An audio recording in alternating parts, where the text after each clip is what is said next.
my very best to get this job that I so crave. Hello, everybody. Welcome back to another episode of Fanzone Debate.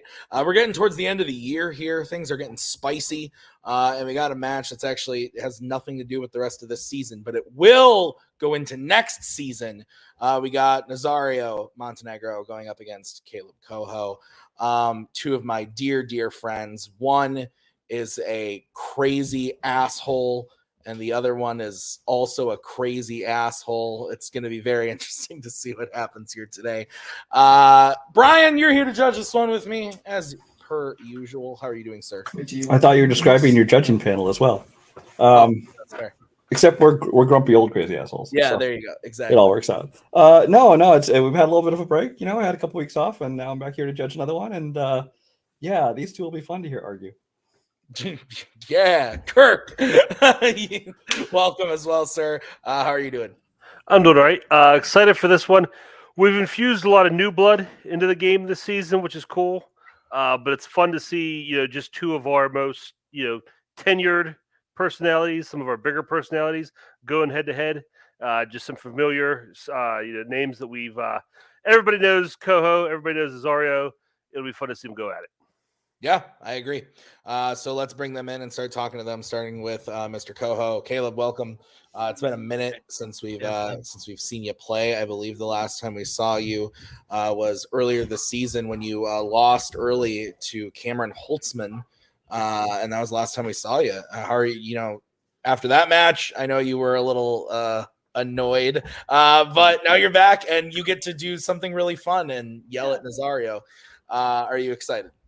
Yeah, I'm always in most debates if I lose a little annoyed. So that kind of that defines a lot of them. But Nazario should be fun.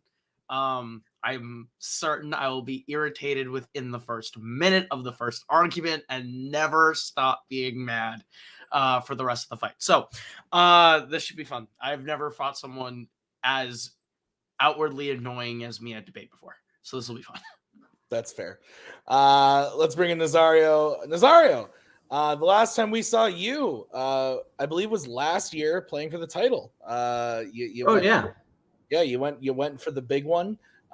Didn't quite make it out of that one with the belt, but really, really good match nonetheless against Kirk. And now you're going up against Koho for another shot in at a contender match. So you win this, you're in a contender match. I should have said that to Kaleb as well. The winner of this is in a contender match. So how are you feeling about that? Are you looking forward to it? What do you think? Did you lose my phone or something? It's been like 10 months. The last time you were here, you brought a manager. Yes. And I tried to do that again today. He wasn't. That's fair. No, I didn't lose your phone number. We're every other week, Nazario. Other people got to play. You played for the title. Fair. I don't know, man. This guy is fucking annoying. He runs something different for me, mediocrely, but haven't had the experience with his replacements. Yeah, you're pretty good. Oh, like comparatively. That's fair. That's fair. All right, guys. Well, this is how it's going to work today. Nazario and Kaleb are going to debate some questions before our very souls this evening based on questions that I gave them based off of categories they drafted. So, like I said, they're going to debate those questions tonight for us, starting with a 1-minute opening, followed by a 5-minute free form, followed by a 1-minute closing. At the end of each debate, Kirk, Brian, and I will write on our handy-dandy boards who we thought won that point. Best 2 out of 3 points wins the question, and the first person to win 3 questions will win the match. So if we are tied out of the 4 prep questions, we will move to a bonus question should we need it. Gentlemen, do you have any questions about how this is going to go? No. Should be good. Okay, let's do it.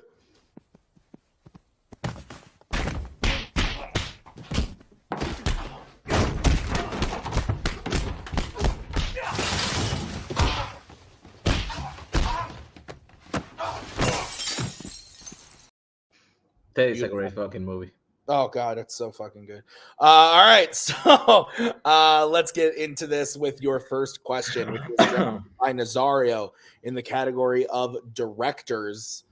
The question is, what is the most underrated performance in a post-2000s Pedro Almodovar film? Can't say that name very well, but I did my best. So, Nazario, because you drafted this, you get to kick us off. You get 1 minute to open your argument when you start talking. Okay. Post 2000 Almodovar is actually kind of like the best era of his career. He kept growing into his style, and then he hit it out of the park in 1999. So this is like a vast riches where to pick from. But I would say that Adriano Ugarte's performance in Julieta is definitely the most underrated one.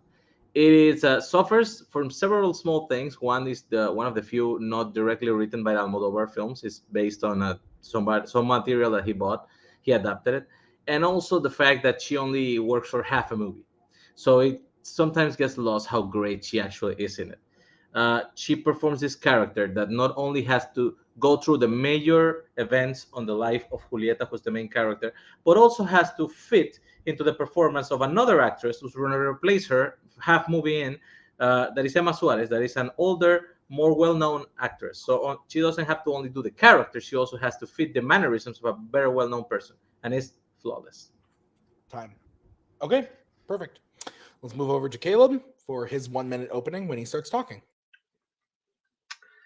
I think the most underrated performance of any of Almodovar's films comes from his most recent one, Parallel Mothers. In that film, you have Penelope Cruz on a giant acting power class. She got nominated for it. She's like incredible. What makes her performance so good is the person she's playing off of, who was never mentioned and I've not heard ever in Melania Smith. And she plays the other Parallel Mother, the one who actually has an incredible arc, who is a very lively and bubbly person when they're both in the pregnancy ward. And then by the end of the film, like through the middle of the film is a embittered, broken, and rebuilding person, and then has her own relationship with Penelope Cruz tested and strained. And while Cruz was the one that got all the recognition, I think Smith's the better performance. I think Smith might be one of the best performances that Almodovar's ever gotten in a movie. It's a very human, very powerful, very transformative performance that no one talked about last year. Time. Okay. 5 minute free form. When one of you guys starts talking, please don't talk over each other or I will yell at you, and I'll put a banner up on the screen for a 1 minute warning when the time comes. So have fun. Yeah, the reason nobody talks about Milena Smith is that she wasn't very good. The movie is supposed to be carried by both actresses, and Penelope Cruz just ran laps around her. And I don't blame her. Milena Smith is a very young actress. This is like her second movie or something. She didn't know she needed to emote or change faces from scene to scene, but it's fine. In the other hand, Adriana Ugarte actually had to deal with all the big events of Julieta's life.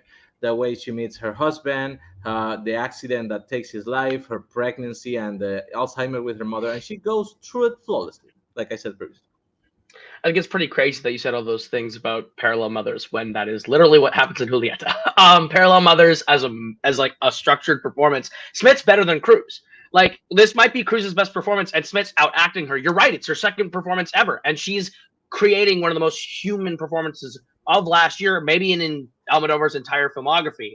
It's a very young and soulful performance that becomes very like broken and embittered and changed, and it's a transformative one. Whereas yours, honestly, like, is the most forgettable film in his filmography for a reason, because she's okay. She might be the best thing in that movie, but she's also not great in that movie because she's just doing a like imitation of Penelope Cruz in every Almodovar movie. Like, she doesn't have a personality. That character's not a character. That performance is not a performance. It's an imitation of someone else rather than a character or a performance. Yeah, about forgettable Almodovar movies, you may be thinking about I'm So Excited, which is his best movie. No, goddamn. Yes, no. Milena Smith does not emote at all during this movie. She goes through this huge arc. You're right. She gets raped when she was a teenager. Her parents disown her. She has a kid. She loses that kid. And then she grows close to the one friend she made in the hospital who also had a kid on the same day. And that eventually turns out to be, surprise, her kid. But she never tells you this in her performance. She just looks like this. And when she has sad, she looks like this. And when she's crying, she looks like this. and she does not emote. It's a very monotone performance. This film was actually You were considered. just showing that she emoted. That's literally emotion. What you just did Emotion was is showing behind. emotion. This is making a face. Emotion is what you put behind it. What I'm saying is, this movie was originally intended to be a co-lead performance. Even Almodovar himself said it in an interview that when he saw how far ahead Penelope Cruz's character was, he actually had to adapt the story so it worked more into her as a main character, because it was supposed to be, as the title says, parallel mothers. And yet, this is a very uneven movie when you compare the two actresses. I think you didn't watch Parallel Mothers. Like I can't believe you didn't see what everyone else clearly should be seeing. Melania Smith in that movie, where you're like, oh, she just doesn't have an emotion, and then clearly show that she is acting and making like actual emotional choices. Making faces That is not acting. character and that performance in that film is one of the most powerful performances, because you don't need to see bright, giant facial expressions like Ugarte does, which she doesn't act. She just makes 7 different like choices of like, this is what Penelope Cruz would do in this moment, and those clearly does that. Whereas like Melania Smith in Parallel Mothers is giving a really understated performance. Like, trauma and pain does not have to be flashy, and what she does in that movie is really, really Trauma and pain emotionally relevant. is what Ugarte actually does in Julieta, when she has to look to the trauma of maybe causing the death of an old man. She meets her husband. She has a passionate night. She decides to go live with him, even though he still has a wife, and then she dies. And then they get together. They have a child that they cannot connect with. And then they have an argument because the guy keeps having an affair. And given at that fight, he goes into sea and dies. She has to carry that. And you are making a mistake. You're saying she's emoting like a Penelope Cruz. If you compare any Penelope Cruz character to Ugarte's character in Julieta, you can see completely difference, because what she's trying to do, she's taking this character that it was created especially for another actress, Emma Suarez, and she has to not only develop that character, carry the movie's tragedies on it, but also fit the performance of Emma Suarez on the end of the movie. Okay, but that's actually really incredibly easy, because all you have to do is base your performance off of someone else's already created performance within the same film. So that's not very impressive at all. You have reference points to then do that. So she's not really doing much of anything special. She's just imitating. And then when you're like, oh, she has to do all this trauma and pain, she's not really doing that, because she's just taking that from other Almodovar movies where Penelope Cruz is in the lead role, because she looks a lot like Penelope Cruz, and she is doing a lot of Penelope Cruz-isms in that movie. You can say that about any actress. You can say that. Well, you can't say that about Melania Smith, though, who is giving an incredibly unique and powerful performance that is different from anything you've ever seen in an Almodovar film, because in every Almodovar film, every single performance has a very similar sort of pastiche and flair, and Smith does not have that. She's giving every you single raw, she's giving you real, she's giving you human. That go through tragedies, and that is exactly what her character is. Time. All right, Kaleb, you get to close first. You have 1 minute when you start talking. I think Nazario has like actually really helped my argument here today by consistently bringing up the fact that his performance is just someone else doing an imitation of someone else in their own movie, and then on top of that, their own original ideas that they think they have are just Penelope Cruz-isms. Like, that's all Almodovar really does direct, which is what makes my performance, where someone is acting against Penelope Cruz and being incredibly unique and special and different, even better. It makes her performance even more understated, and the argument's underrated. We've talked about Julieta and Ugarte, who was in the Oscar conversation in her given year. That movie was actually in the race. Parallel Mothers in that race was all about Penelope Cruz, who is being outacted by Smith.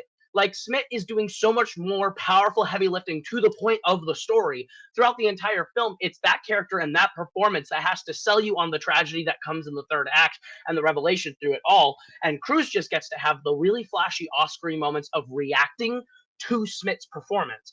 And that's why it's crazy to me that the reactionary performance was nominated and Smith has never been talked about. Time. Okay, we're going to bring in Nazario for his closing. 1 minute when you start talking. The first thing he says is that Ugarte is trying to do what every Almodovar movie does. And what Smith's character essentially is the same character that is in every Almodovar film. It's the sad mother with a sad story and a tragic event. The difference is other actresses actually can carry that role. Smith can't. She looks like a stiff. She does not emote. She doesn't put anything behind her performance, and she gets outclassed by Cruz at every single moment. I don't even know what he's talking about, Ugarte and the Oscars. The Oscar didn't even nominate this movie. It was like completely aloof. And speaking of recognition, if you want to say about underrated, Melania Smith actually got nominated for Best Supporting Actress in the Goyas, which is Spain version of actresses, which says basically she had some recognition. Ugarte's, whose actual performance was way better than that, didn't even get nominated locally, internationally, nothing. Nobody understands the development of her character or the great work she did to fit with Emma Suarez. Okay. All right. Bring in everybody else.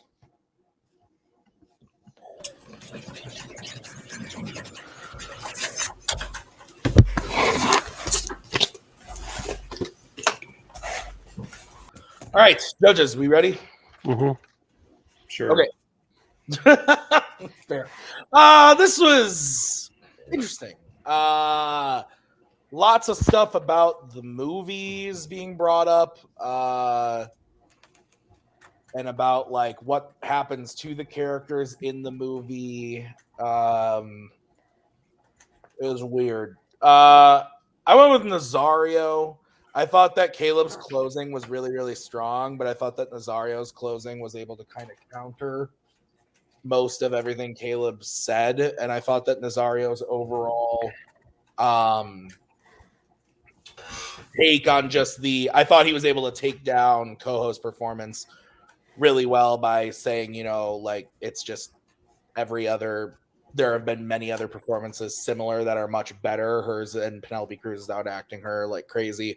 And then I thought that his comparison to, I didn't buy into Koho's whole, she's just imitating the older actress. Like that didn't really work for me. I thought Nazario's argument for like having to curate your performance based off of a performance from a much well-known actress, I thought that worked really well. So I went with Nazario. Brian, where'd you go? Yeah, this was an interesting one for me because I have not seen either movie, obviously, so I'm judging solely by their debate. And it was a lot of talk about a lot of criticism of the other person's performance, not as much as I would have liked to have heard about their own. It became a lot of which person is better at not being Penelope Cruz. Welcome, Almodovar.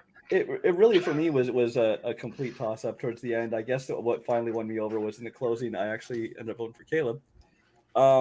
What I guess tipped the scales for me is he said a line about how in Julieta she's just doing Cruzisms, whereas his person had to play against Penelope Cruz and not be overshadowed by her, and that I think was aimed more towards the underrated than just the performance.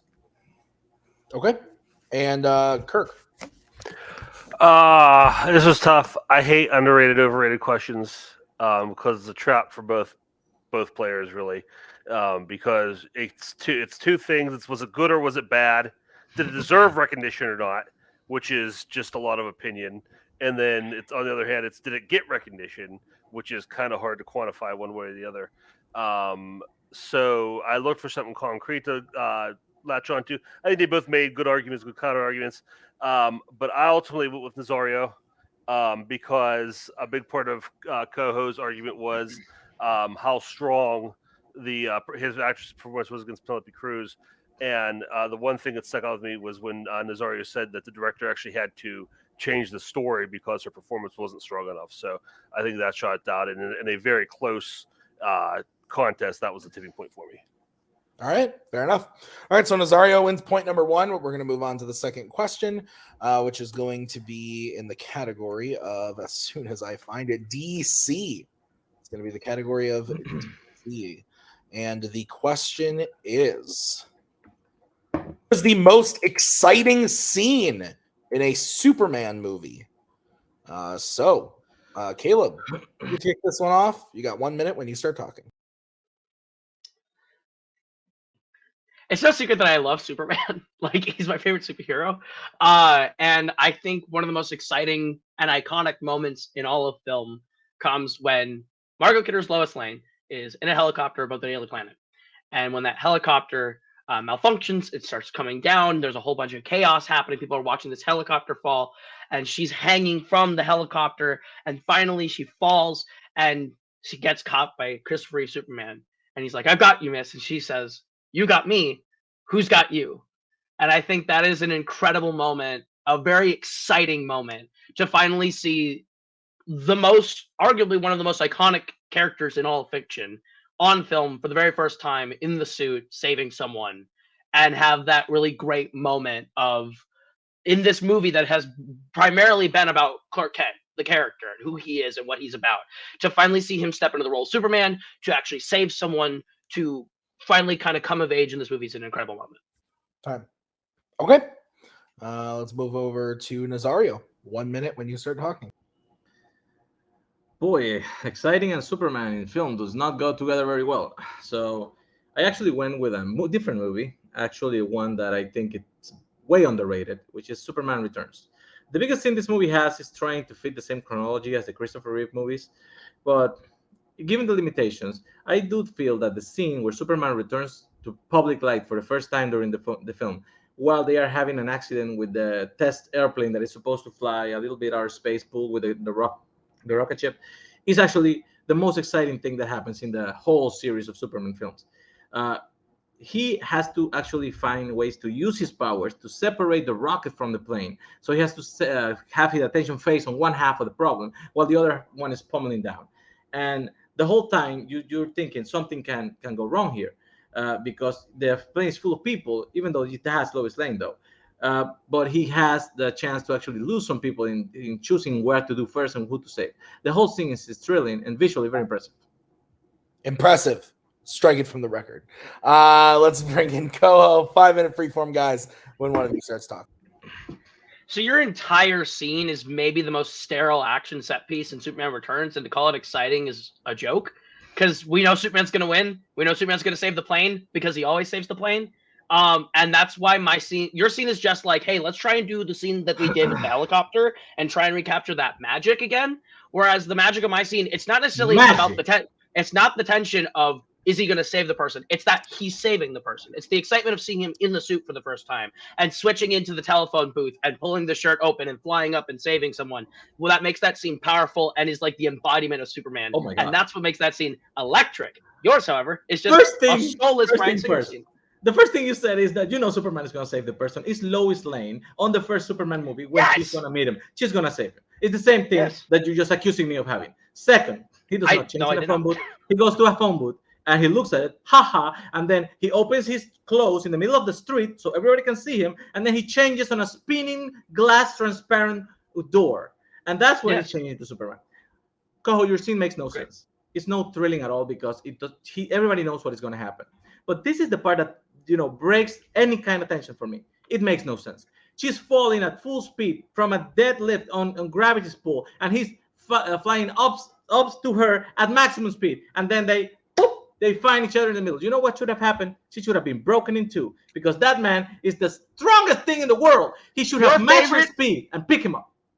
Please tell me that your favorite scene in Batman in a Superman movie is in Batman v Superman when he like creepily slowly shows up under her to stop her gravity because you're that kind of like creep about physics. Because I think that's I think that's dumb. I think it's a movie about a guy in a suit that flies. If you're worried about those physics, you're not going to get past the first 3 minutes of Superman. The thing with R2 movies is that you have picked a scene that is a cheap imitation of trying to capture the magic of what mine is. And you keep saying, oh, it's about he's going to save Lois Lane. That's not what makes my scene exciting. My scene's not about him saving anyone. That's not what, the tension there is not that. It's not a scene that's exciting in the sense of, oh, it's tense and we're trying to save people, because yours doesn't have that either. Yours has nothing to it except it's 2006 and we're using big budget visual effects to try and recapture the first one. The thing that makes mine exciting is because it's the first time you're seeing Superman. Let me speak. To have a scene that is exciting, you have to be invested in it. How can you be invested in something that doesn't make sense, physically speaking? When he's trying to save the plane, he uses his powers to separate the rocket. They go into a little free fall with no gravity and start falling. When he goes down to try to save the plane, he catches the plane and he tries the first thing to is lifting the flips, pulling the wing. That breaks off. That plan didn't go right. It's a worse situation now. He has to go back and think of something else. You can see there's repercussions to the thing that is happening. It becomes more and more confusing and it's exciting. On yours, she should have been dead. Number one. Then the helicopter falls and he catches it with one hand while carrying her, same full speed. That doesn't even bend. The helicopter doesn't even bend, doesn't even part into nothing. He grabs it like he's grabbing like a little lollipop and puts it on top and makes a freaking joke. How is that exciting? You literally just said the reason my scene doesn't work is because the physics don't make sense, and then proceed to say, how can the strongest human who has ever existed hold a helicopter in one hand? So you can't have it both The ways, helicopter Nazario. should have Here's the bent. thing. That was my point. The metal bends. I don't care. It's 1978, and that's not the reason why the scene doesn't work. You're nitpicking my scene because you realize there's no argument for why my scene isn't actually an exciting introduction to the character. I'm explaining Your why it's scene- not exciting. your because scene- it makes no sense. Your scene actively has nothing exciting about it because it's just a really long visual effects demo where you're like, oh, things are falling off and doing things. That doesn't change the fact that we know Superman at the end of the day is going to land that plane and save everyone on it. There's no emotional excitement to that scene within the context of Superman or that movie to make it anything more than a visual effects real demo. Mine is literally, you have the score, you have the character of Christopher Reeve in the suit for the first time, you have him interacting with Lois Lane, and in his first moments, showing up in Metropolis and introducing the world to this is Superman, and this is what he's all about, which makes that scene so exciting. If I wanted a big display of special effects, I would have had the scene where they shoot him in the eye in the slow motion. Which is a more exciting scene, and that you would have won the fight. That looks pretty cool. It's a second of screen time, and it's a good special effect. This is exciting. A more exciting There is a scene. progression. There is something that happens when he starts to do the rescue. The rescue doesn't go the way he expects. He tries something else. Those people in that plane at that moment do not know Superman is back. And the moment you can see the plane people look through the window and they see him flying back, they're like, oh my God, Superman's back. And he catches the plane. And there is actual risk here. There's other people involved that can die. Lois Lane is never going to die. But the other people now make the scene more thrilling because there's change. Oh my God, Nazario. You get to go first. You got 1 minute when you start talking. His whole scene can be summed up in Superman flies up, catches Lois Lane. Who got you? Put her on top. Joke. It's stupid because it doesn't make sense physically. If you're watching that, I mean, it just jumps at you that it doesn't make sense. It looks like the helicopter is on a rig and Superman is on a rig, and the whole thing does not work. It's not even exciting as a scene if he had done it right, which is matching her speed. Mine has a progression. He has to separate the plane from the rocket. You see the no gravity scene where everybody just for a second and they start falling. He tries to fix the wing. He tries to pull the plane from the back. The plane goes and splits in middle. He doesn't know what to do. He so flies back, changes his style. Everybody's worried. There's actual risk involved. Lois Lane is never going to die. We have to accept that in any of the two scenes. But mine involves a lot of other people who actually might be, casualties on the side. He catches the plane. Even at the moment he catches it by the nose of the plane, you can see the ripple effect on the metal that has some gravity to it, and he lays it down on a baseball field. And it's a thrilling applause moment that breaks up. I didn't understand what you said, but whatever that last word was, strike it from the record. Go to Koho for his 1 minute closing when he starts talking. Nazario's trying really hard to sell you on the idea that because there are more people on the plane that makes this really big visual effect spectacle better. The plane falling apart does not change the fact that all those people still live, and he still lands the plane in the baseball diamond because he's Superman. It's Superman. He's gonna save the day. That's his first action set piece. You bring up the visual effects of the bullet. That's the more exciting scene. There are more exciting scenes in your movie, but you chose this one, which has no stakes and no heart to it. It's a voidless, emotionless thing. By the way, there is another person in my scene. He flies the helicopter and he gets saved in the scene that you say doesn't make any sense because he catches it with one hand. Superman is Superman. If your issues with a 1978 Superman movie are that he catches Lois Lane and she doesn't explode, I'm sorry Zack Snyder doesn't make your Superman movies anymore. When it comes to Superman and my scene, there's more at stake and more exciting things to making mine interesting than the tension of catching a helicopter. It's the full circle moment of Clark Kent becoming who he's supposed to be in Superman. Yours is a Bryan Singer voidless shit. Oh my God. Oh, I started laughing out loud really hard at one point. I don't remember what was said, but it made, oh God, there were a couple things there that made me laugh so hard. Holy shit. Oh, you guys are ready to go. Wow. Okay.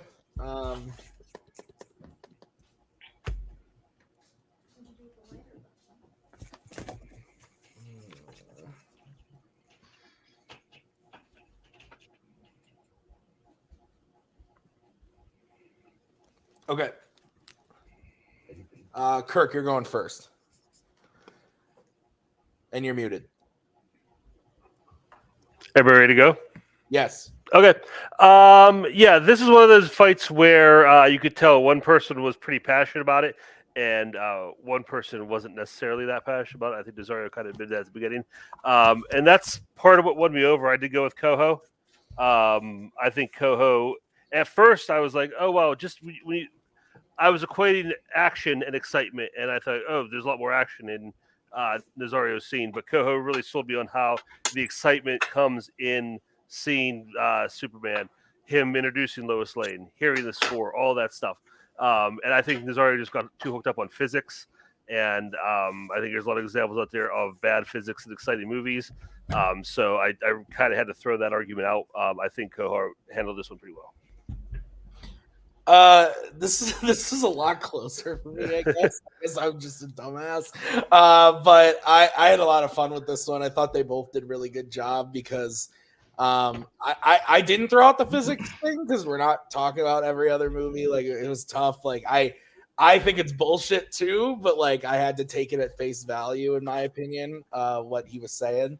But I have to go with based off how I feel on the arguments, and I actually voted for Nazario. I agree that Koho was super passionate, and I liked what he was saying, but I guess I maybe am equating action with exciting. I get what Koho was going for of saying like the excitement of seeing this character in 1978, first time, like Superman's there. Like I don't disagree with any of that. It just didn't equate to exciting to me. Whereas like when Nazario was talking about all the physics stuff that actually went into his scene and how going through like the psyche of like Superman being like, okay, this plan failed, I gotta try the next thing, what am I gonna do? Like that all worked for me. Like I thought this was really good though. I had a really good time watching this one, so I love you, Koho. Sorry. But Brian, you're deciding this one. Well, I think this was started off very accurately when Nazario said exciting and Superman don't really go well together, because especially when you're ruling out the worlds of DC movies, which we were here. Superman movies, I honestly can't think of any exciting scenes in any of them. As far as like, you know, what you can traditionally consider exciting, which is actually why I voted for Koho, because I thought he was smart to take that different approach and say, well, exciting doesn't have to mean, you know, the best action scene, exciting in a different way, such as the excitement of, you know, the first appearance of Superman, the first time he's wearing his suit, all that kind of stuff. I thought that was smart of him to take that approach, and it won me over. Okay. So Koho wins the second point. We are tied up 1-1 as we get into the next question, which was drafted by Nazario. It is in the category of Disney animation. And the question is, which segment from a packaged Disney film would make the best full-length film? Nazario, you drafted this. You get to kick us off. You got 1 minute when you start talking. I think the clear answer here would be Mickey and the Beanstalk. It's actually Disney's bread and butter to adapt fairy tales into large feature-length movies, and this is like ready-made. If you watch the short, you know that it starts off in Happy Valley with a summary of the events that led to what beginnings the kicks of the film, and you also can know that in the end it gets a strange cut when they escape the giant into a realistic approach with the actors that are live in the studio. I think this opens both sides of the movie to actually much more interesting. You can do the creation of Happy Valley. You can see the development of how it became this magical place, up to the point where the harp got stolen. You also can use a lot of other Mickey and Friends characters like Minnie, Daisy, Pete. You can fill up the roster of characters with them. You can make Minnie the harp, you can make Pete the giant, and it all becomes very much appealing. And you can actually give them the short a proper ending that is worth it. And with Mickey and Friends, you basically secure yourself a hit. Time. Okay. We're going to move over to Koho for his 1 minute opening when he starts talking. There's a lot of reasons why a full-length Beanstalk movie would be awful. But I think the correct choice for a full story is to take a movie that condensed a really, really popular, important piece of literature into just 20 minutes. That can be easily an hour and a half to an hour and 45 minutes in The Legend of Sleepy Hollow. You have the introduction of Ichabod Crane, you have Katrina Von Tassel, Brom Bones, a whole city in Sleepy Hollow, and a bunch of people that you are introduced to in quick little moments in the short. And you have the incredible chase with the Headless Horseman at the end. You have all sorts of possibilities to explore Sleepy Hollow and those characters and those relationships to really establish why Ichabod Crane matters to this town and why his disappearance at the end is so affecting, why he would fall for Katrina, the rivalry with Brahm and Ichabod. There's a lot of narrative potential to grow that story out, and it would have been a perfect full-length animated movie, especially because that chase at the end is such a climactic finale, and to give you even more like emotional payoff to those characters by making you care about them leading into that chase and that finale would make it improved than what it already is. Already is. Strike it from the record. Let's bring in Nazario. 5-minute freeform when one of you starts talking. I love how are you going to animate Mickey cutting off the giant's head, my guy? Because here's the issue, and there's a reason they cut that shit off with actors. Stop screaming. No. Stop screaming. No. I love the fact that you had to take your 15 seconds of your intro to try to trash mine. And speaking of how they need to cut the head off the giant, you can avoid that. You can find another way to do that. You cannot avoid the freaking headless horseman who cuts heads for a living. And that, by the way, is the most exciting part of your whole story. And now you're saying it's too gory to cut the giant's head. How about the guy who's going to cut Ichabod's head and everybody else's head and make it gory in an animated? You've never watched the movie, and I'll tell you why, because he never cuts a head off. That's the point. The reason why he's scary is because you build him up through words, and you can make that even more stronger by having him have interactions with people who claim they've met the Headless Horseman, who have seen the Headless Horseman, make it more of a ghost tale, and keep building up that reputation so when he shows up at the end, you're even more scared of him, and he still never cuts off a head. Because what happens, if you remember, is he throws the pumpkin, hits the camera, it cuts to black, and when we come back, Ichabod's gone. Yours, however, they didn't cut the head of the giant in my movie either. They didn't cut the head of. Wait, stop. No. I didn't get to make my point. You get to shut up. What I'm saying is they cut the head of the giant, which doesn't happen in the movie either. What I'm saying is with Mickey and the Beanstalk is that could not sustain an hour and a half, because what you want to do is you want to pad out 30 minutes of filler, which was perfectly condensed in 3 minutes. I don't need to see 30 minutes of, hey, here's a bunch of animated harps and singing and land that is suddenly going to go dark and sad. Like, it covers it. Like, literally what you want to do is take what a perfect prologue is supposed to do, where they set the scene the whole and 5 minutes? expand it out. Your big issue is your finale. Your finale cuts off perfectly because it's a great joke on the fact that that story does not have an ending. The Beanstalk does not have a good ending. You're going to have to still kill the giant. It doesn't matter if you cut his head off or he falls. Either way, who wants to see that? Okay, your whole story is based on the last 2 minutes where the horseman runs up after Ichabod Crane. The rest of that short is trash. It's 30 minutes long, and nobody cares about Ichabod, the ugly guy, trying to pick up the rich women so they give him food. I'm speaking right now. So they try to give him food. He tries to get Katrina just because she is the heir of the mayor of the town, because she has money. That is his interest, not that he cares about her. And her main rival is the bully of the town who wants to get her because he's a strong guy. And the message in the end is that after Ichabod disappears, she marries the bully anyway, because this is all hateful people that you don't like. You want to make a good Sleepy Hollow movie, you have to change that story. And if you're basing it on the Disney show, you just cannot do that. You need two things. You need a better story and you need gore. And those things are in the better versions of Sleepy Hollow, which are rated R, by the way, from 1999. And you cannot do that as a Disney long animated film. You can do Happy Valley. You can do a Pete as a giant. And you can explore the land in the sky as a Honey Shrunk the Kids kind of thing, where they are traversing giant-shaped things trying to reach the castle. And you just said you have to change mine entirely, and then you pitched, let's not do Mickey and the Beanstalk. Let's completely rewrite what that is. What I am pitching is the story that mine's based off is what I'm pitching. All the actual relationships... It's supposed to be based on the animated short.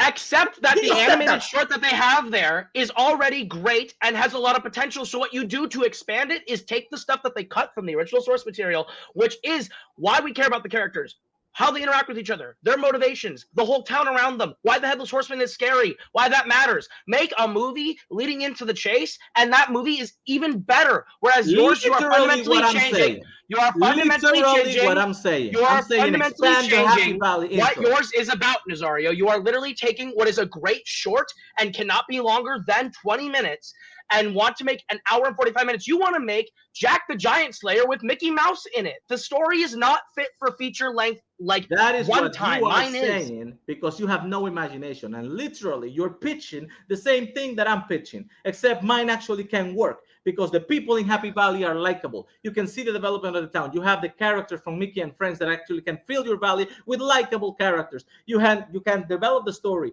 make them go to the sky, explore the giant-shaped things, meet Giant Pete, take over the harp, bring it back, and restore the valley into a happy place because it became dreadful. Yours has unlikable characters, unlikable protagonists with like evil reasons to actually just be there because he just wants money. And the bully of the town is his main fucking rival, and he wins at the end. By the way, you had taken because he a dies. scene that lasts 2 minutes.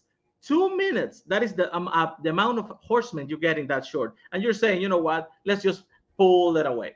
What are you gonna do? 10 minutes of horsemen? That's enough.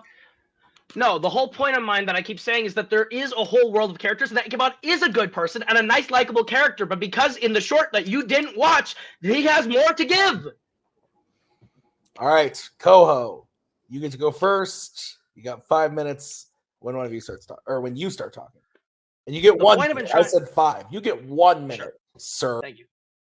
The point I've been trying to make over Nazario's entire screaming is that mine actually can sustain a feature-length runtime because he keeps going, oh, these characters are unlikable. That's not true. And the only reason you think they're unlikable is because you only saw them for 6 minutes when you actually get to know who they all are, what Katrina's issues are, and what she's going through. That Ichabod Crane is a school teacher that does care about the people. And yes, while he has a very murky sense of, oh, I do really like this person, but I can get more out of it. And Brom Bones, what's his relationship to Katrina? You can learn about so many more of these people and create more interesting drama in a feature-length Sleepy Hollow runtime. He says the chase is the only interesting part. That's not true. Ichabod Crane is a great protagonist with a lot to offer in a feature-length film because he is so unique and one of the most well-drawn characters. He's funny, he's quippy, he's charming. You can do a lot with that. Whereas in Mickey and the Beanstalk, if you're going to put the Mickey characters into Mickey and the Beanstalk, it's perfect. It's already been done. It's a great 15-minute short. If you stretch it out to an hour and a half, you have to create more harp singing and try and pad out that runtime with bullshit exposition and a bad conclusion. Time. All right. Move over to Nazario for his 1 minute closing. He's saying he's going to base it on the short. The short presents us an Ichabod that just wants to get physical things, like material things. He goes against the fat, rich women of the town. He goes against the Katrina, who's the richest guy's daughter, just because he wants to get the most money he can. That's very unlikable. Katrina is not interested in him. She just likes Brom Bones instead, but she's just doing it because of her father. This is an unlikable story. The successful Sleepy Hollow stories, like the 1999 movie, changed the whole story and up the gore. Are you going to up the gore and show more of the horsemen in a Disney animated film? I think not. He's accusing me of doing the same thing he wants to do, except mine actually has where to go with it. The Happy Valley has a story, how it became the Happy Valley, and then how it turns into a dark, somber place when they stole the harp. You can expand that. You can put fun, known characters in there. You can make it a successful animated film in the world of Disney. They do this as for their living. You know, it's fairy tales. They change the endings when they get too dark, and they make them appealable for everyone. Time. Okay. Let's bring in the judges. Tim, can I get a repeat on the question? Yeah, your question again. Which segment from a Disney package film would make the best full-length film?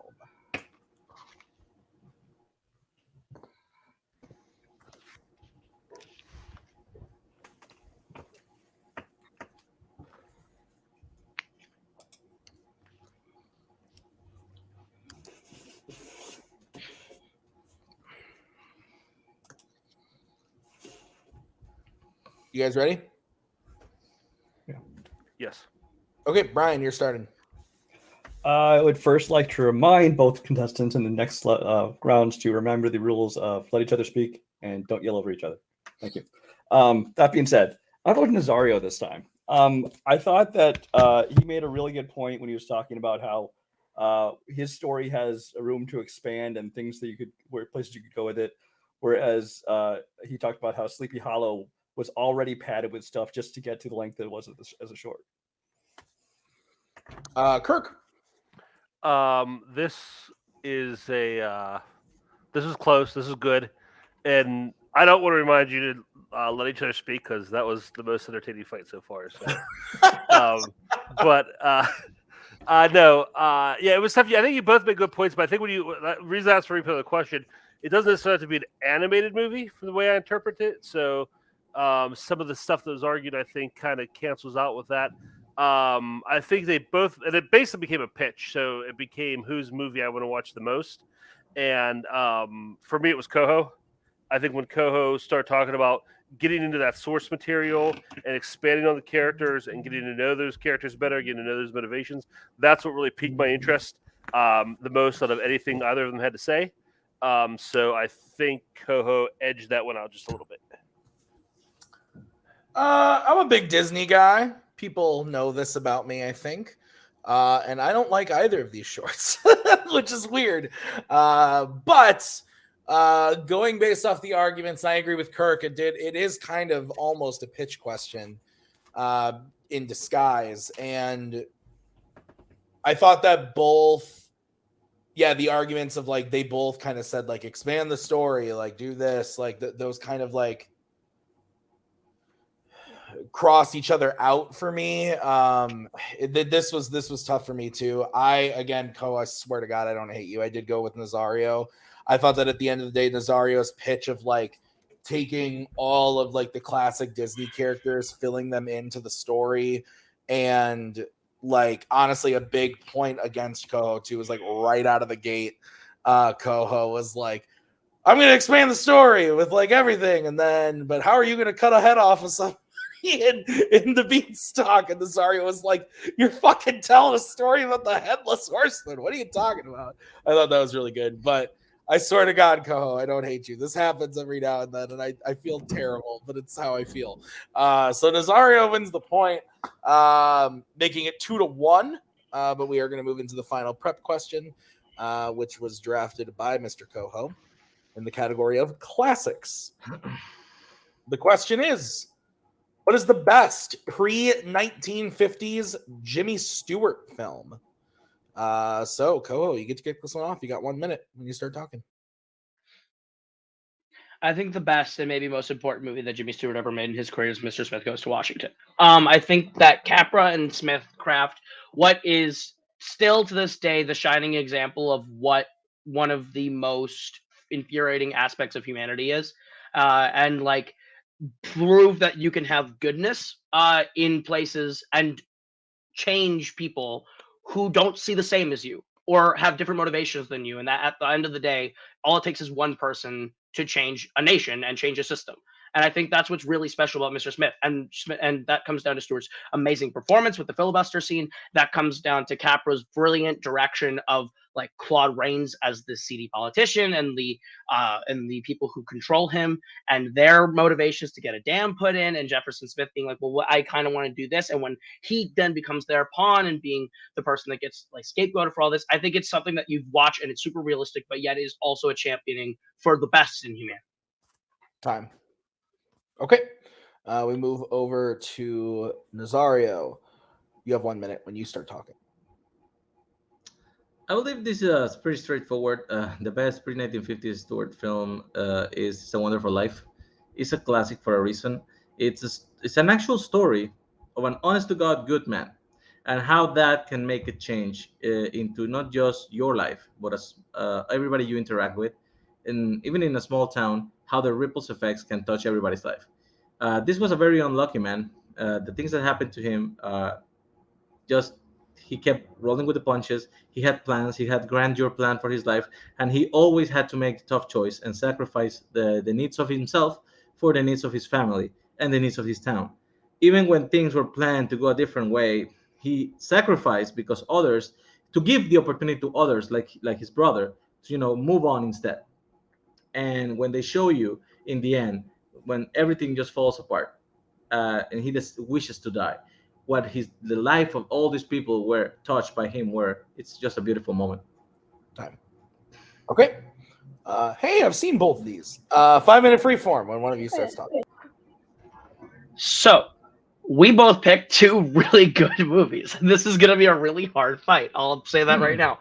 But I think that It's a Wonderful Life ultimately doesn't quite reach what makes Mr. Smith Goes to Washington better, because when Capra gets too self-indulgent, he gets a little too schmaltzy and he gets a little too cheesy. And I think there are moments in It's a Wonderful Life where he kind of leans into that a little bit too much, with like he saves his brother at the beginning of his life and how he loses his hearing, and then they use that to do a lot of like, look how great he was, and like all the different like altruistic natureness of the movie can be a little bit laid on a little thick. Whereas Mr. Smith Goes to Washington, I think, rides that line a little like perfectly, like rides the lightning all the way through, where he's able to balance the optimism but also the realism of that situation. I do not agree at all. I think this is the perfect example of a butterfly effect movie because it's limited to a small town. So in a small town like this, everybody's lives get intertwined. And yes, the fact that you save your brother when he's a kid and you lose your hearing can have an effect 30 years later when that brother comes back and does something that is actually positive for your life and the town. Even people that you don't know, because he goes to war and he saves people that couldn't be saved if that wouldn't have happened.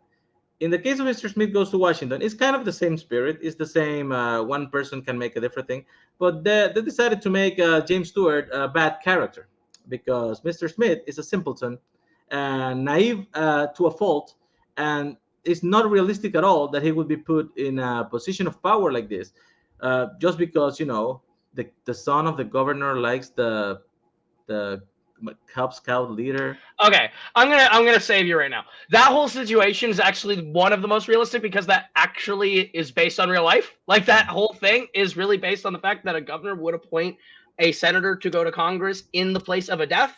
Like they've explored that in other mediums. So instantly, your point doesn't make any sense. Jefferson Smith's actually probably one of the best characters, if not the best character Capra's ever made, because he's not just naive. He's the everyman. He's you. He's me. And that's why when he comes into the story, it matters a lot that he's like, I stick up for what I believe in a whole room of people who aren't doing that, and that's what makes him special. And whereas your movie, I don't know why you like keep bringing up the whole like, oh, the brother thing. The brother thing's fine. That wasn't the point I made. The point I made is that the choices he makes as a director and as an actor in that movie are a little cheesy. They lay on it too thick and don't let you sit in those moments of like, this is what we're doing. It's like, this is what we're doing. Can you tell he's a good person? They lay it on thick so you know these things. So, whereas Mr. Smith, they let you believe it. I was talking about the brother because you brought it up, but I could have just as easily bring up the loans that he saves from his uncle that he chooses to run instead of going on the trip because that's what's going to be better for the family. And your character that you're saying is so realistic is actually the most unbelievable character because, like I said, yes, let's choose this or that, and my daughter wants that. Let's flip a coin. The coin lands on the side. Oh my God, that must mean I should pick the Boy Scout. And the guy is so innocent and naive that the first bill that they gave him, they already screw him on, and he has no vision for it. He gets trapped in the Washington machine. He gets overwhelmed by everything. The first moment that something doesn't go his way by the guy who's supposed to be his friend, he runs away. He literally runs away. And then the big scene that you're saying, the filibuster is impressive up to the point that he literally says, I will never get out of here and you will never take me out of here. And then he faints and everybody's like, okay, this is over. The guy is simpleton in a position that is overwhelming for him.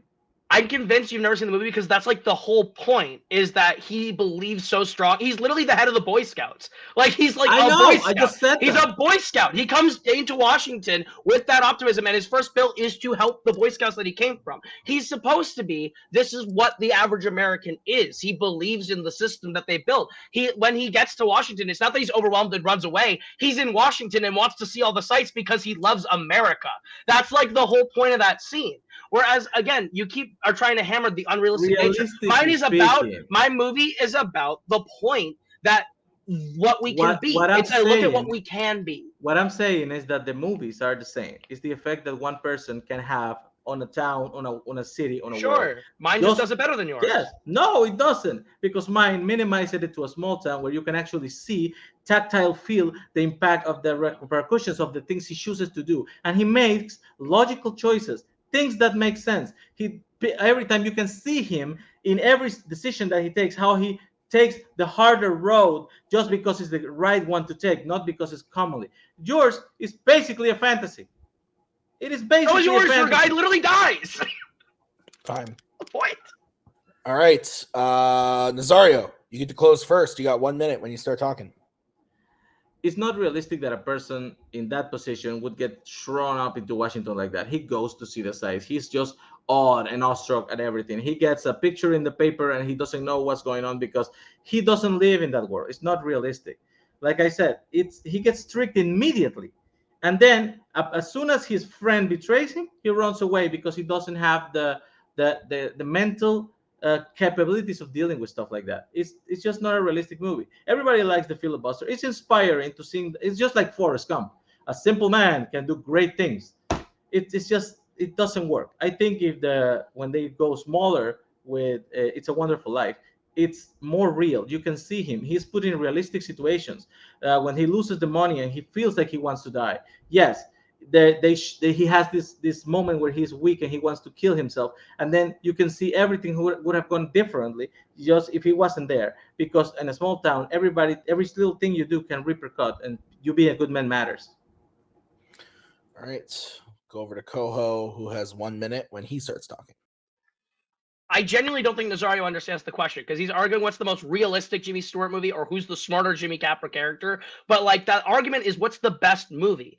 And the issue that I kept raising about your movie is that when it comes to two Capra Stewart collaborations, one achieves, you're right, they're similar movies. One achieves that idea better, which is mine. Yours lays it on too thick. Capra can get too into his own ideas, and then he beats you over the head with the idea that these are good people, which he does throughout It's a Wonderful Life. Like, he gets a little too into, don't you see how good he is? Whereas mine, he lets you sit in the fact that Jefferson Smith is a good person, that he really does believe in America and believes in his people. And yes, he gets manipulated by the system because he believes in the system. He is literally manipulated by the senior senator who he trusts, who's a family friend.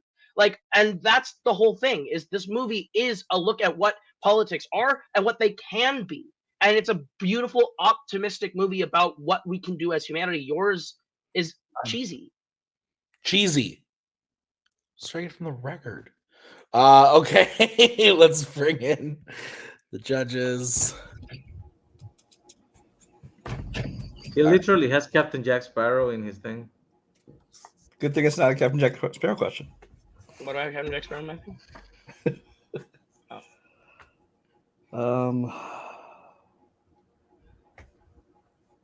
Okay, I'm ready.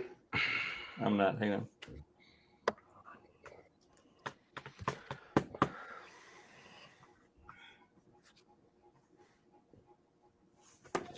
All right. You guys are good? Okay. Like I said, I've seen both these movies, so I kind of had an idea of what you're talking about. I hate Wonderful Life. I think that movie sucks. But that didn't go into the question or into my opinion here. Kirk's very upset with me, but I do not like that I'm movie. also very upset with you. I'm sorry, I just don't like it. And Cody used to be on my side, but he's gone over. That movie is 2 hours too long. Anyway, that's fair. And I even watched the black and white version. Anyway, what speed did you watch that? I thought that it is. Koho kind of painted it right at the beginning. It is tough. Like, these are both good movies. It's hard to say which is better. But I'm sorry, Koho, that it took so long to vote for you, because I did vote for Kaleb.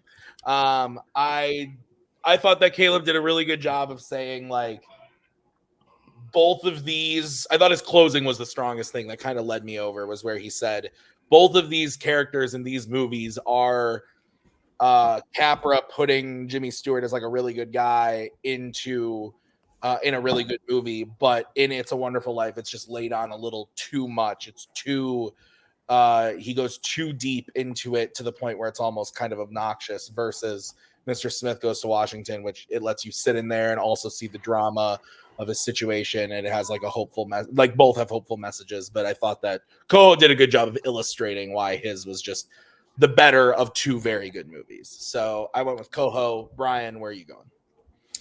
I first think Nazario really overestimates American politics if he thinks it's not realistic for them to like put these simple people in these positions and manipulate it and things like that. That being said, I also voted for Koho, actually. This one actually could have gone either way for me. It was really close all the way up to the end, and it was almost a coin flip for me. I did it land on its side? Yes. No. I guess in the end, what I used to help me decide was I think that Koho really hammered in the point of how It's a Wonderful Life is kind of hitting you over the head with everything, whereas his movie did it more subtly and let you kind of experience it and learn it for yourself. And Nazario, I don't think ever really defended against that line. Okay. Kirk, your vote doesn't count. Where would you have gone and why? I also went with Koho.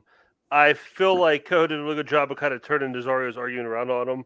Where Nazario's like, it's unrealistic. It's a guy. He doesn't know what's going on. He's simple. He's being manipulated. And Koho's like, well, that's the point. And to be honest, like there wasn't a whole lot of talk about the movies in depth themselves. It became more of a referendum on what was the better Jimmy Stewart character. But I do think also that Koho talked more about the quality of his movie and why it was better. I think, but I like them both. I like It's a Wonderful Life better. But I think Koho did a better job of tearing Nazario's movie down. All right. So that means we're all tied up. The hardest I'm working on. I was scared of that fight. It means we're tied up. We're moving on to the bonus question. So here's how this is going to work, gentlemen. I have randomized between the two sides of Fanzone to decide where this question will come from, either Fandom or Warzone. I then randomized a category out of the remaining categories that we did not use from that side of Fanzone. I'm going to say a question that I have based off that category that was randomized. I am then going to repeat the question. Once I have repeated it a second time, you may then answer. When you have an answer, say it. Don't keep us waiting. Whoever says their answer first, go first. You each will get 45 seconds, and then you each will get 30 seconds. Are there questions? Okay. Then the side of Fanzone that was randomized was the Fandom side. The category that was drafted was Mission Impossible. And the question is, who is the best Mission Impossible character other than Ethan Hunt? So who is the best Mission Impossible character other than Ethan Hunt? Benny, I think is his name, right? Simon Peck? Benji. Benji. Yeah, that's what I'm going for. Okay.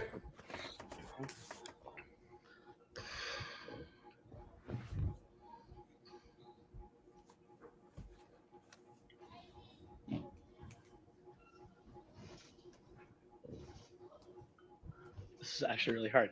I'm gonna go Ilsa Faust. Okay. So Benji versus Ilsa. I'm going to stay on screen, but I'm going to take the other judges off. I'm going to stay on screen to give you guys your countdowns. So Nazario, because you answered first, you're going to be going first. You got 45 seconds when you start talking.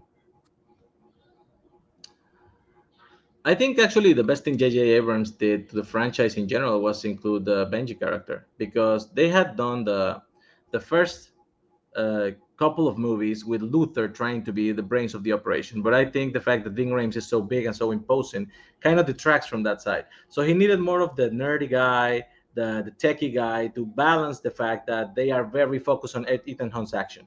And the proof is in the pudding. The guy has been so successful at doing this comedic, smart role that he has been held for the rest of the franchise. And every time the movie comes up, everybody just looking ahead of what is Ethan going to jump and what is Benji going to come up with that is going to help solve the situation. It's a delicious pair for the Mission Impossible franchise. Okay. Koho, you have 45 seconds. I think Benji's funny, but ultimately he's the same character in every single movie that he does when he comes back and plays again. I think the best thing they did was introduce Ilsa Faust. I think Ilsa Faust gives Ethan a rival, or at least a contemporary who could actually outdo what Ethan does, is one step ahead of Ethan, is as smart as Ethan, but is also you're unsure if you can ever fully trust Ilsa in that first outing. And then once you know you can trust her, she becomes one of the most important and fun side characters in the series, where they actually get to work together, and it's like watching two really great super spies kind of outdo each other. It's like the best thing they did was introduce Ilsa, who is complex and interesting as this, like, you don't really know who she works for or what she's doing or where she's from. Do her and Ethan like each other? Do they not? What's their relationship? I think Ilsa's the most interesting character. Time. Nazario, you have 30 seconds. I agree that Ilsa is a good character, but I think it was also a fault that she had to split time with Solomon Lane, because in that he's also a very good villain, so good that he's one of the few that actually carry over to another movie. And they basically had to split because we didn't know where she was lined up in the 5th movie. When it's clear in the 6th movie, Solomon Lane is still there. She's now focused on getting her vengeance there, more than in actually interacting with Ethan, like you said. Benji, instead, actually, is just carrying the psychic character to its logical conclusion and actually making it way more interesting. It's a reason to see what he invents for the next movies. Koho, 30 seconds.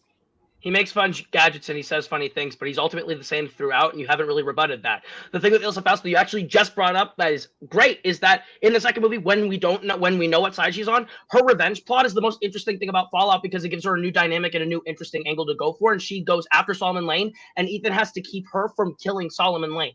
It becomes a new interesting dynamic where he still can't fully trust her because they don't ever quite want the same thing in the same way. It makes her interesting and dynamic, and she's fresh every time she comes out. Mission Possible, Benji does the same thing. Time. Okay. I'll bring in the judges. I don't know what I'm doing. There we go. Okay. All right. The long road is coming to an end, as they say.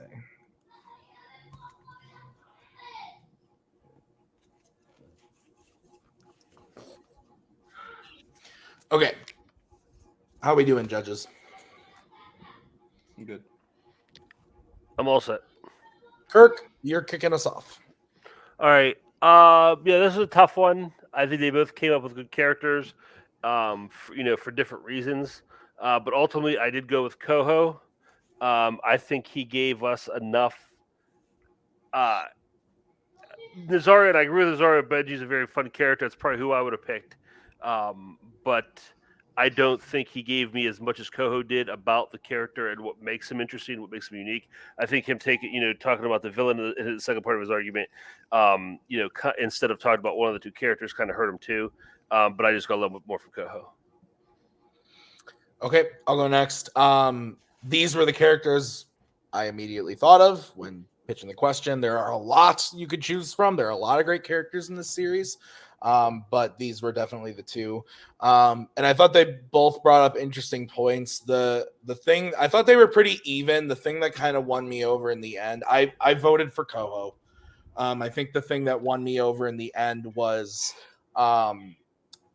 Koho made a point about Benji doesn't really change from movie to movie. I strongly disagree with that. I don't think that's true at all. And if Nazario had brought up the fact that in the first movie, he's just like behind the counter, and then he becomes a field agent, and then by the time of the fifth movie, he actually saves Ethan's life, and then in the sixth movie, he is doing like there is a progression there. And Nazario didn't really speak to that. He kind of stayed on the train of he's funny and he's interesting, but then Kaleb just piled on all these interesting things about Ilsa that kind of won it over for me. So Brian, your vote doesn't count. Where would you have gone and why?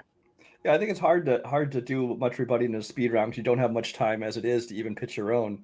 So I understand why he wasn't really able to defend a lot of that stuff.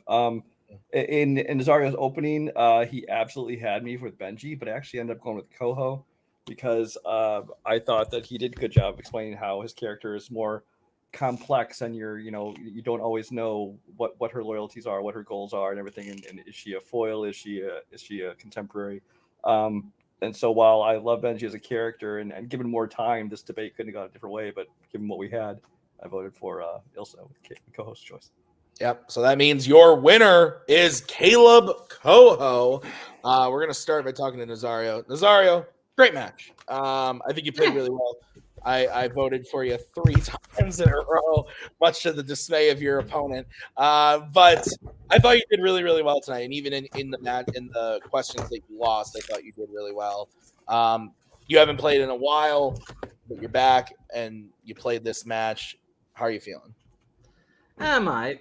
Like you said, it's been a while. It's also been a longer while since I watched Mission Impossible movies. So they tend to bleed together for me, which makes it hard to try to figure out who's there and what's happening. But I mean, I feel pretty satisfied. Probably I should watch the Jimmy Stewart movies next time, but other than that, I might. Nazario, we don't have to wait that much longer to see you back, although you won't be in that number 1 contenders match I was talking about. We are ramping up for next season to do You disappeared. I disappeared? Yes. What do I you can mean? hear you, but I cannot see you. You were up on screen. My Now camera went away.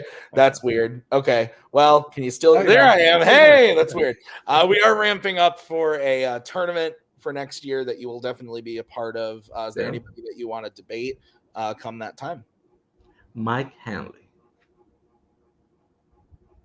I'm going to look at the seeds right after this is done because that could be arranged. Nazario, great job.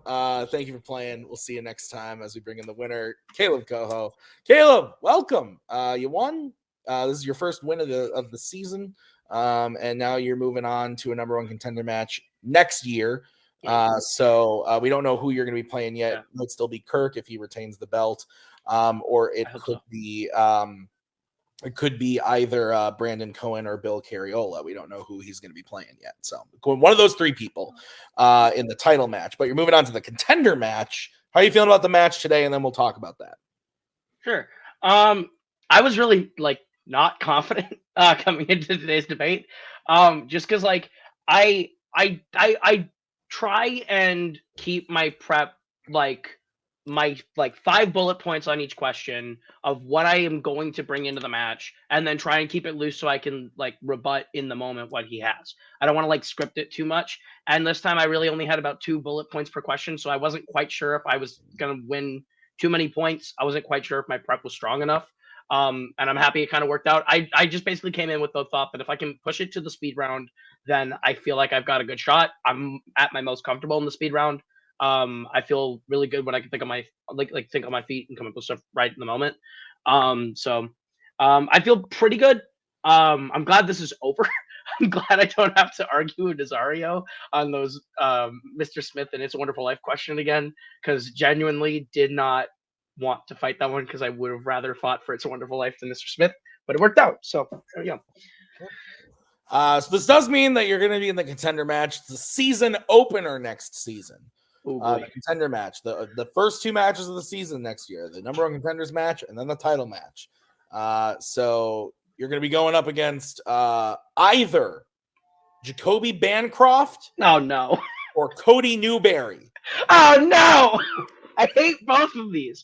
I don't ever want to fight Jacoby again. We did that once; it didn't go well. I never want to see my ex's face ever again. Parlay was ruined, and I wish Parlay could come back. But Cody would be long overdue. Because me and him we were supposed to debate for a title in a different debate thing years ago, and we mutually agreed we didn't want to do that and just called off the fight. So it would be fitting to finally debate Cody one-on-one. I would hate every minute of doing it. But I will fight either one and do it with a very upset stomach of nerves. So yeah, I'm just glad to be another contender. I'm just happy to be here. That's fair. It's nice to be nominated. Cool. We'll see you next season with that number one contenders match. Thanks for being here. Congrats on the win. And let's get final thoughts, starting with Kirk. Good fight. As I expected, they both brought, especially that third fight was a lot of fun. I expected for these two the whole time. But no, they both fought their fight, and it was close. Even when there were very few fights where my vote was, very, I absolutely know for sure this is who won it. They both made me, really think about it. Koho versus, either one of those guys is going to be a great match. But Nazario, he's going to bounce back. He already had a title match. He'll be in contention again, so we'll see him again soon. Yeah. Brian, final thoughts from you? Yeah, this is an interesting one because if I looked at their answers on paper, I'd say at least half of them I would have thought that I would end up voting the other way just based on the answer. But that's what happens in debate, and somebody debates their side better. It's just how it goes. So I like being surprised by that. This was a fun debate.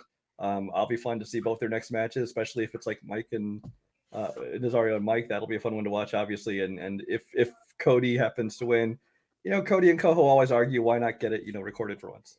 Yeah, right. So that's going to do it for us today at Fanzone Debate. I want to thank Brian and Kirk for judging this one.